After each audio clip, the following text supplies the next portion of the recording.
Good morning, all, and welcome to this Thursday morning webinar. I'm Chloe Tetro. I'm the health coach with Ready Care. And for this morning, we're going to have a look at the amazing world of temptation and impulses.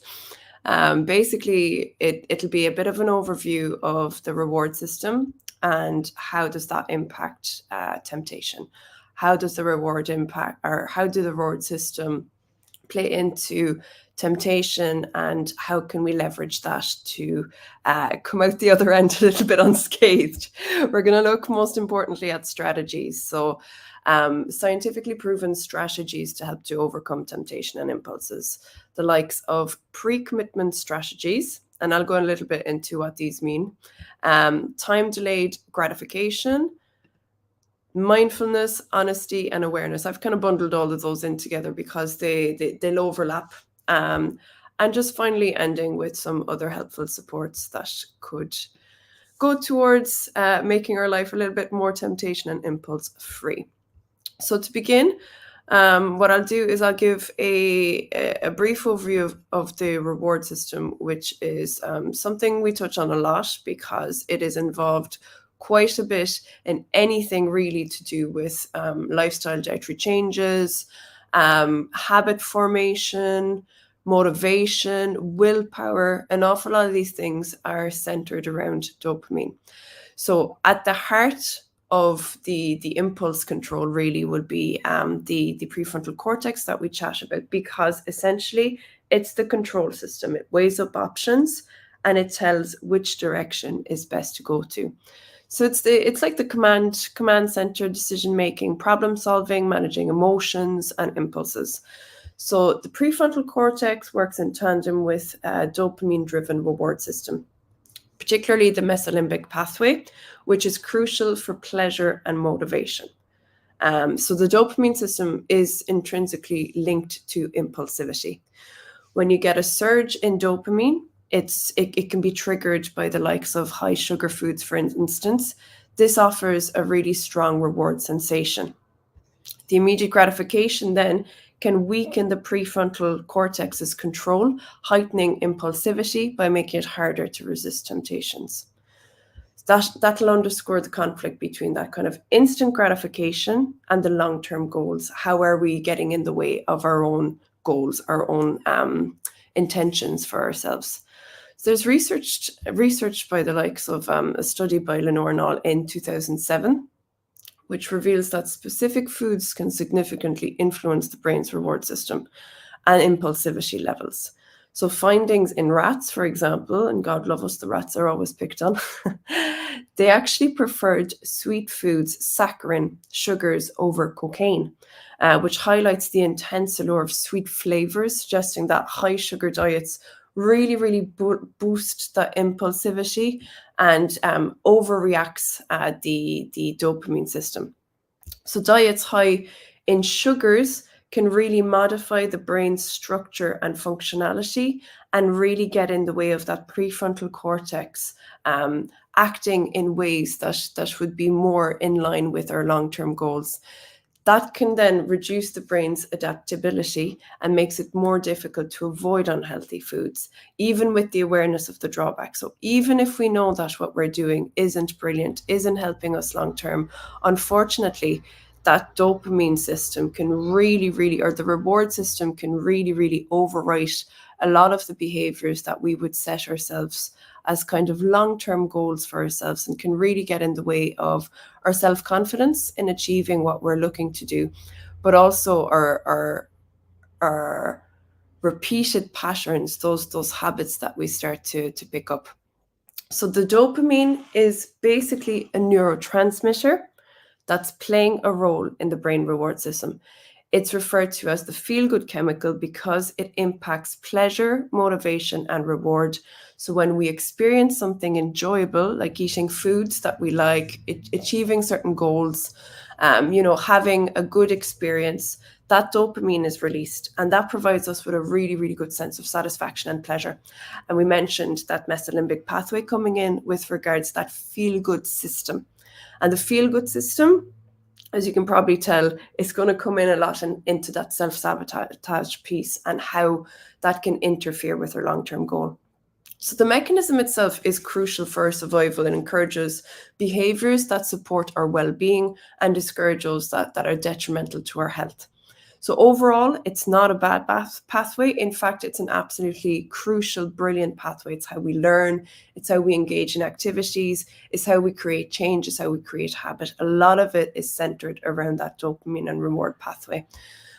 In saying that, our modern world has an awful lot of stimuli that stimulate that dopamine pathway, which can unfortunately hijack the system, leading to excessive dopamine release and then to habits that might not align with our long-term well-being. So understanding how it functions is quite crucial to kind of sidestepping that, because unfortunately the context and the environment that we are currently inhabiting is bing, bing, bing, bing, bing, constantly releasing dopamine in potentially the wrong ways. But with anything to do with the brain, it's important to know that what is repeated sticks.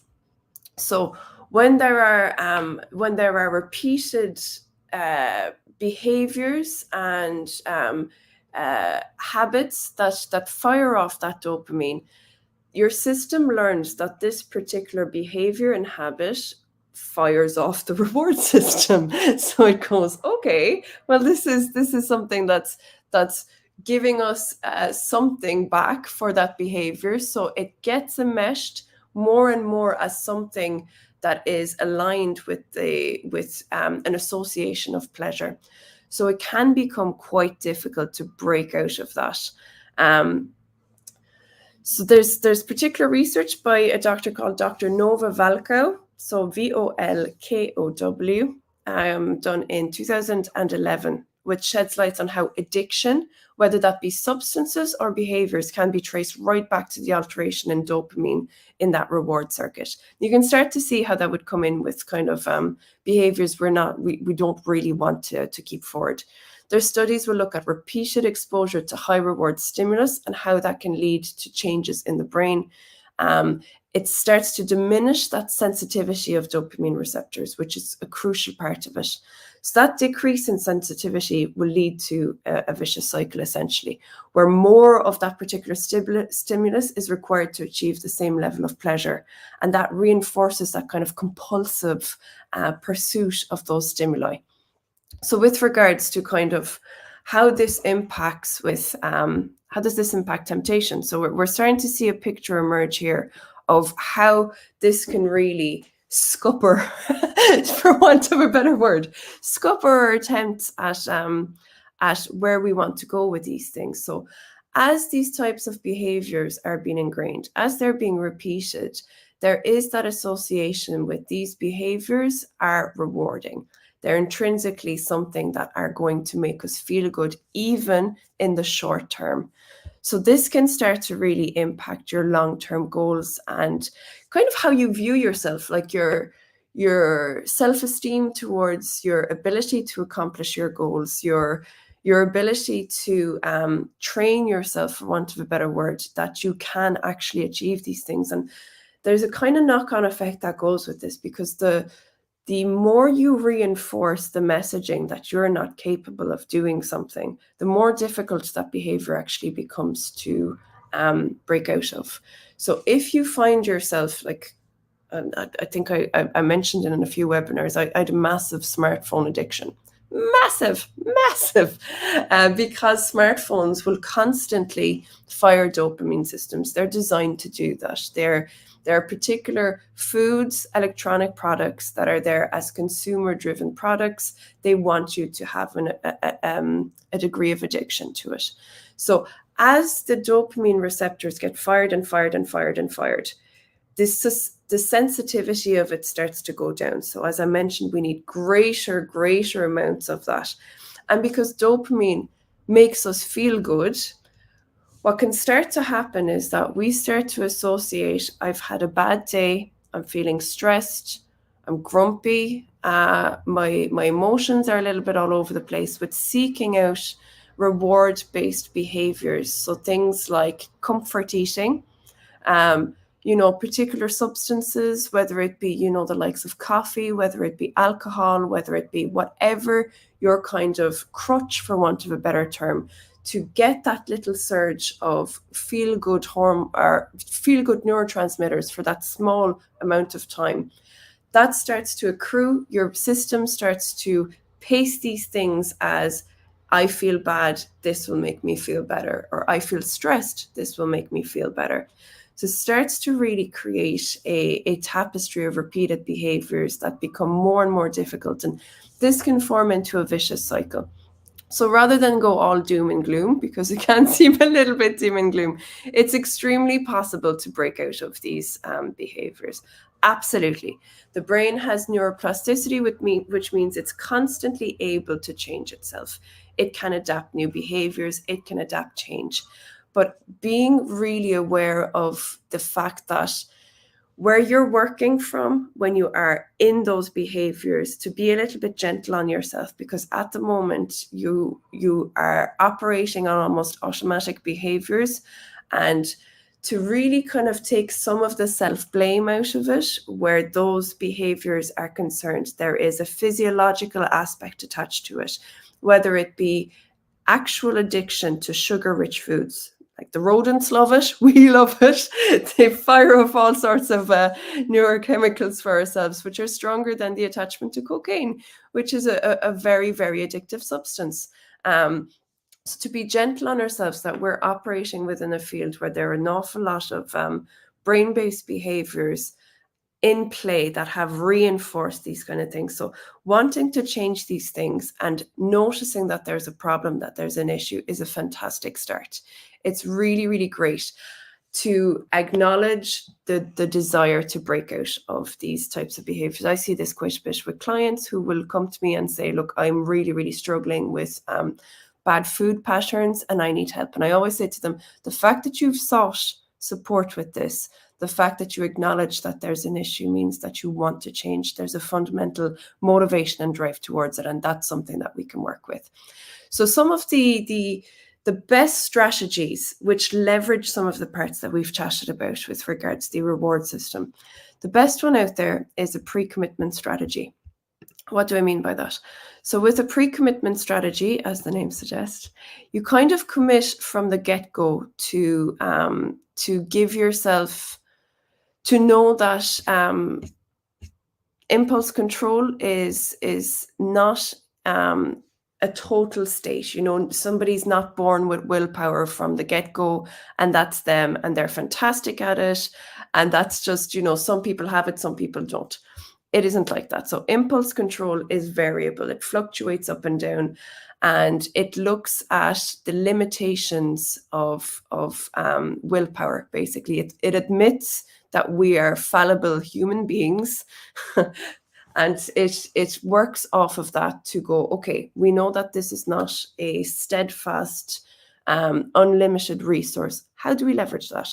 So pre-commitment strategies it would be a method based on understanding that fluctuation.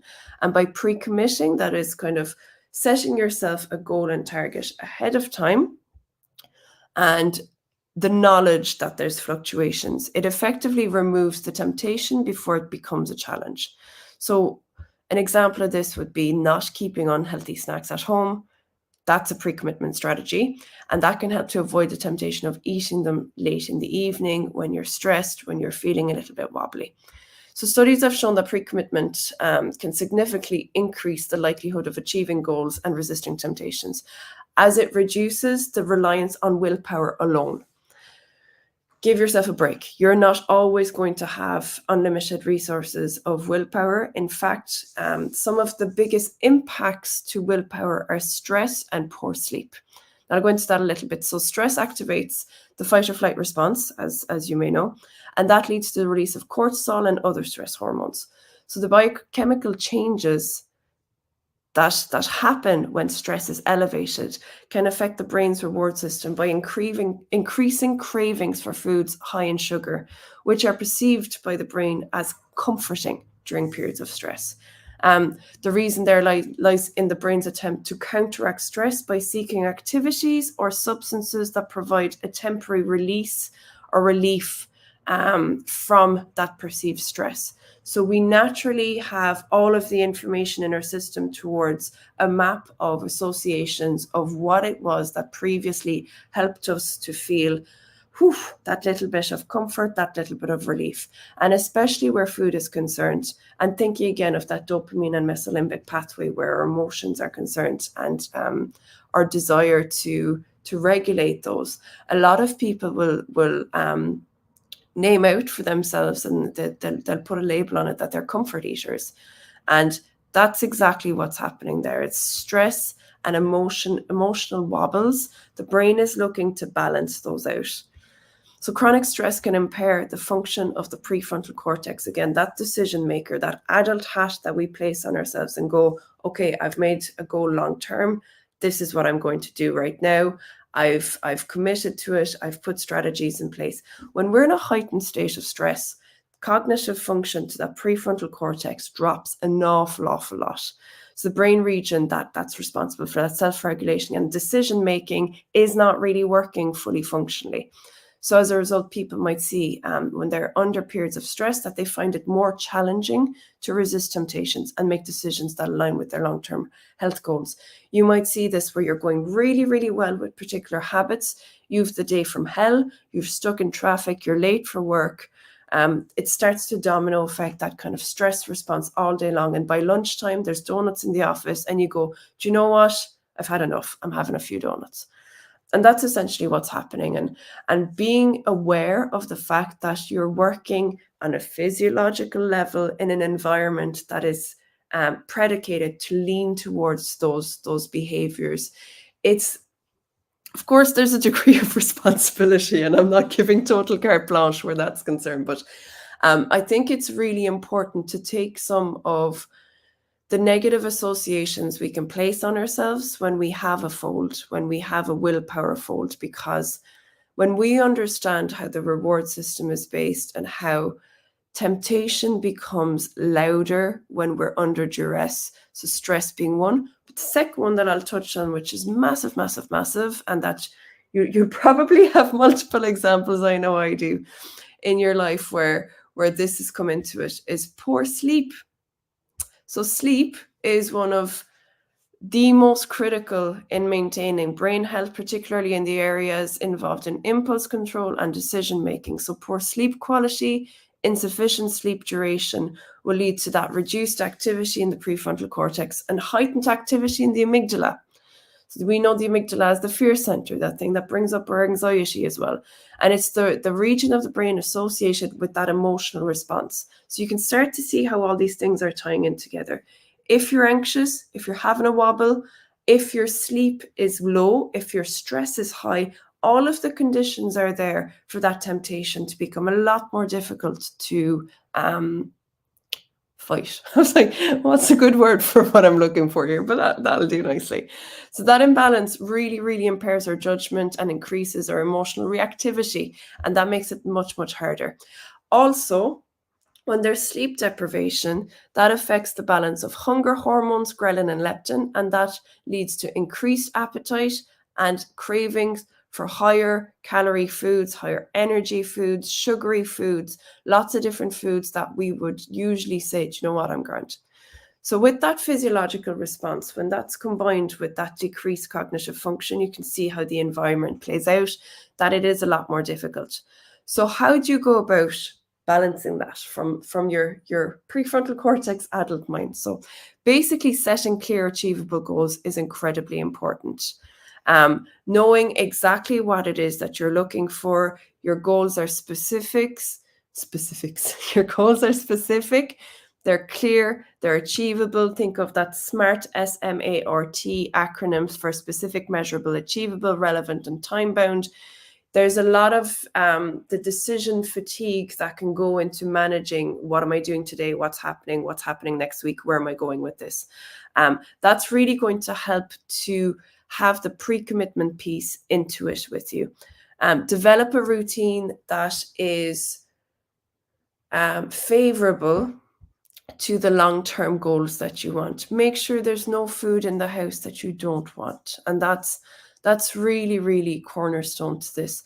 If you're cohabiting, family members or living with other people, um, just if it's comfortable for you, just let them know you're doing something. And at the moment, you're having a bit of a wobble. So if they have particular foods, would they mind just putting it somewhere that you don't have constant visual cues of it?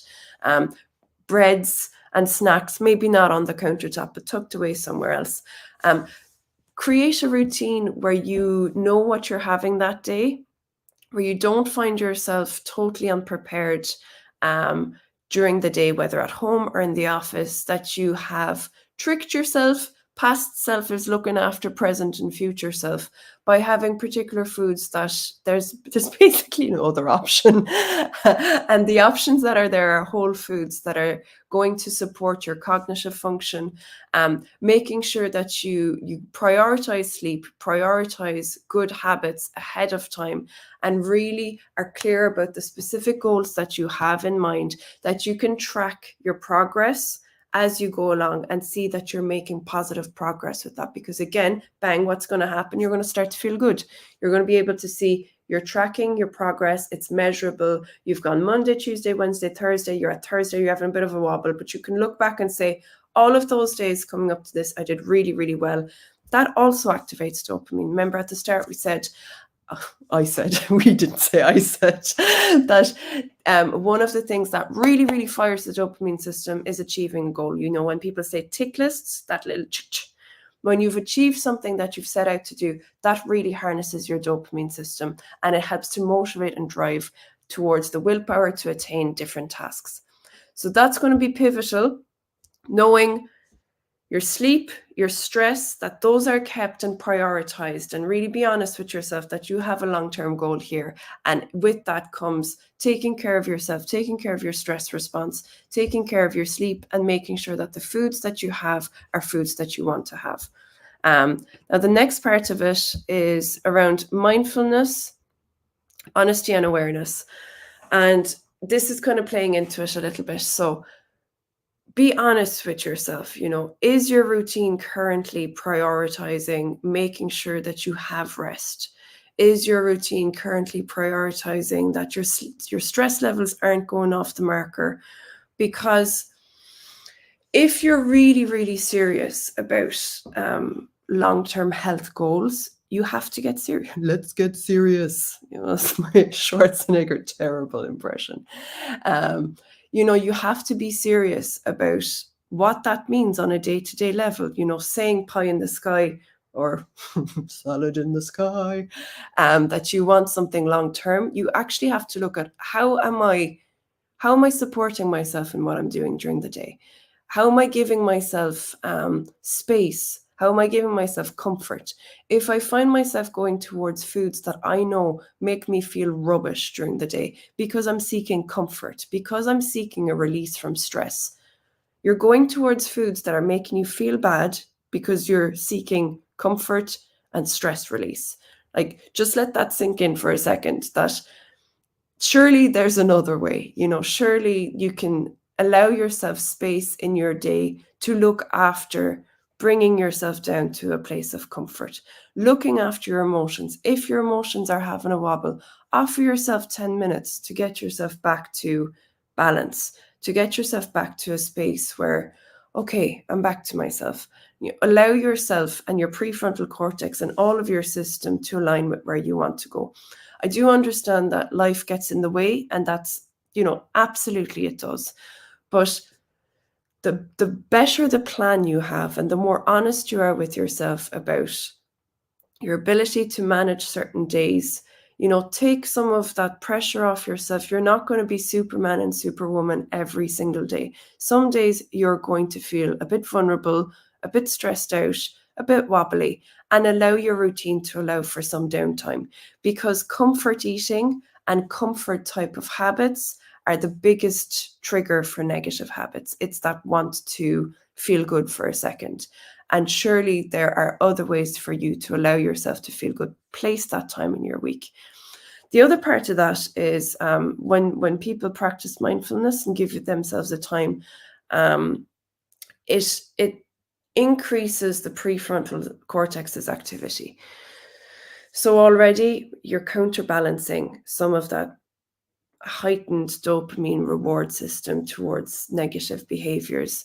It allows your prefrontal cortex to come back in. It allows you to have some choice, some awareness, some decision making back into the process. The other thing that I'd say around the awareness piece is, if cold turkey doesn't work for you, try something different. If having a little bit of what you fancy doesn't work for you, try something different. Really have a look at, um, if you've tried to break a particular behavior in a certain way, maybe the way that you're choosing is not the right way for you. So this is radical honesty with yourself. If cold turkey does not work for you, if throwing all the foods out in the house doesn't work for you, because as soon as you get to the office, there's something else there that you're going for, be honest with that. And that's totally okay. What's that saying? I'm going to butcher the saying because I can't for the life of me remember it. Banging your head up against the wall, trying something over and over, repeating something over and over, and getting the same results that are undesirable results, is the definition of madness, which is not the definition because I have butchered it. But being honest with yourself, what is working? What has worked in the past? What is absolutely not working now? And give yourself that gift of going, okay, I don't actually have to do this in any prescriptive way. I need to do this in a way that works for me. So going for healthier, snacky alternatives in the evening while you ride the wave, that's totally okay. Finding other ways that work for you is totally okay. And that leads me to time delayed gratification, which is a little exercise to practice. This is one of the best ways to train yourself. Remember, anything to do with the brain, anything to do with our system works really well through training and repetition. So time delayed gratification, think of it as a practice. There's that marshmallow experiment. Most people are familiar with it. There's a greater impact on your ability to do something long term by being able to say, this right now, eating the marshmallow right now. But actually, I'll introduce it just in case somebody doesn't know what the heck I'm talking about. So there's an experiment whereby children were told, you can eat the marshmallow right now, or I can leave the room and come back in a while and give you 2 marshmallows. So it's really looking at how impulsivity works in our system and how we can delay instant gratification for the knowledge of something better down the line. So with this comes lots of literature and scientific backing to say that if we're able to use this time delayed gratification as a very easy practice, and I don't mean, going very, very hard on yourself and going, I'm going to lead the life of a monk for, 6 months, and then I will, eat all of the lovely things and do all of the lovely things later on. No, what I mean is like a day-to-day little practice of, if you want a cup of coffee, practice saying, I want one right now, but I'm going to wait 10 minutes. 10 minutes seems to be the magic number with this. Even with things that are healthy for yourself, what you're doing there is you're building the muscle of overriding your impulse. So an impulse comes in, even if it's a positive one, say, I'm just going to hang on 10 minutes and I'm going to do it. What you'll start to see is these type of things are going to become a lot easier. You've practiced that muscle, for want of a better word, of being able to say, yep, that's come into my mind. I've taken note of it. I'm just going to wait a minute. Wait a minute, cool. And most of the time where negative behaviors are involved with that impulse, if you make it a practice of flexing that delayed gratification muscle, you're going to find it worlds and worlds and worlds easier to go, yep, that's come in, fantastic, I've practiced this, I'm actually fine, I've had a time to think about it. Once you override that, dopamine's gone off, it's gone, yes, there's loads of chocolate left over from Christmas, it's probably gone off, but it's in the press and it's calling her name. If you can practice that dropping into your head, you getting the dopamine going absolutely mental about it and going, yes, let's do it, it's going to be great. I feel terrible, I've had a really stressful day, this is brilliant. You've already practiced going, I'm going to wait 10 minutes. 10 minutes is going to kick into gear. That initial response is going to, it peaks and it troughs. It's going to calm down. It's going to normalize a little bit. And in that time, being your prefrontal cortex is coming to, it's woken up. Here it goes. Your adult brain's woken up. So there you have the decision-making capabilities, your cognitive function to the exact part of your brain that helps with decision-making has come back online. And there you're able to make a really informed decision that isn't just been hijacked by impulsivity, that if you don't practice this kind of delayed gratification, and if you get a thought, impulsivity comes in, and what you're practicing is going straight towards it every time it comes in, you're reinforcing that behavior. So hope that makes sense. I feel like I've kind of reinforced my explanation of it somewhat. Broop, broop, broop, over and over. Some other helpful supports out there. So social support is a massive one. Social support is absolutely brilliant when it comes to lifestyle, dietary, any behavioral change, quitting smoking, getting into exercising, getting into learning a topic. Social support really impacts our ability to maintain self-regulation in the face of temptation. When we engage with a supportive community, and that can mean lots of things. It can mean an online forum, a Facebook page, a Reddit page, an in-person, somebody you go to the gym with, somebody you go for a walk with, somebody that you can chat about, jeepers, these low-carb recipe ideas. Which ones do you have? I tried that one. It was rubbish. This one was brilliant, though. I really recommend it. This really provides encouragement, accountability, and motivation. Lots of studies look at the role of social support in achieving and maintaining those types of changes. So it's a really, really good idea, especially if looking back, you say, look, I've wanted to lose weight for years. I've tried loads of different things. They don't really seem to be working. So already there, you need to relook at that awareness, honesty, and mindfulness piece. Take a real good track. And if you see in the past, actually going for a walk with somebody else really motivated me, because oddly enough, as somebody who's very socially driven, I find it easier to do something for somebody else than myself sometimes. And even though that's not maybe amazing long term, in the short term, as I'm getting myself out of this funk, I know, look, I perform well with other people. I don't like letting other people down. So I'm going to leverage that and use it towards it. And on that note, actually, another good support for those that have access to it and can do it, regular physical activity really, really helps to improve the brain's dopamine system. It increases the density of dopamine receptors, which is absolutely brilliant. So when that sensitivity has gone up and you need higher and higher doses of something, it helps the sensitivity of the receptor come back down. So it enhances the function of the prefrontal cortex. Right, I've gone way over time. So that's the overview of temptation and impulses. I hope you found something helpful in there. A lot of it has to do with knowing how the reward system works. That's in the first part of it, where I accidentally, as you'll probably notice if you're going back over this, went through how does this impact temptation. And there'll be some strategies in there on pre-commitment, mindfulness, honesty, awareness, and time-delayed gratification. Right, I've talked enough for one day.